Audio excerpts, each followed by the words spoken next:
లంక కాలిపోవడానికి కారణం అగ్ని కాదు, హనుమంతుడి ప్రతిజ్ఞ. హనుమంతుడి లంకలోకి ప్రవేశించాడు. యుద్ధానికి కాదు, శ్రీరాముని దూతగా. అశోకవనంలో సీతమ్మను చూసి ఆమెకు ధైర్యం చెప్పాడు. రాముని ముద్ర ఇచ్చి ఆశనింపాడు. కాని రావణుడి అహంకారం దెబ్బతింది. హనుమంతుణ్ణి బంధించి రావణుడి సభకు తీసుకువచ్చారు.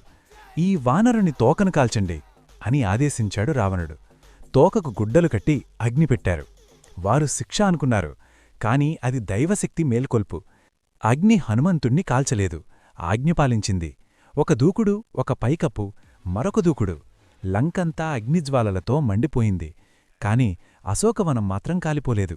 ఎందుకంటే హనుమంతుడు చెడునే దహనం చేస్తాడు, నిరపరాధాన్ని కాదు. హనుమంతుడి శక్తి మీ హృదయాన్ని తాకితే కమెంట్ చేయండి. జై హనుమాన్.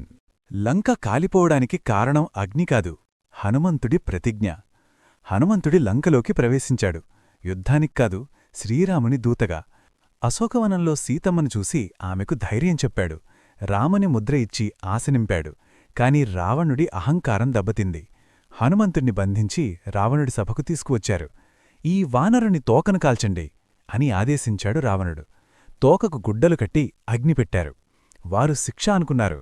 కాని అది దైవశక్తి మేల్కొల్పు. అగ్ని హనుమంతుణ్ణి కాల్చలేదు, ఆజ్ఞపాలించింది. ఒక దూకుడు, ఒక పైకప్పు, మరొక దూకుడు. లంకంతా అగ్నిజ్వాలలతో మండిపోయింది. కాని అశోకవనం మాత్రం కాలిపోలేదు. ఎందుకంటే హనుమంతుడు చెడునే దహనం చేస్తాడు, నిరపరాధాన్ని కాదు. హనుమంతుడి శక్తి మీ హృదయాన్ని తాకితే కమెంట్ చేయండి. జై హనుమాన్.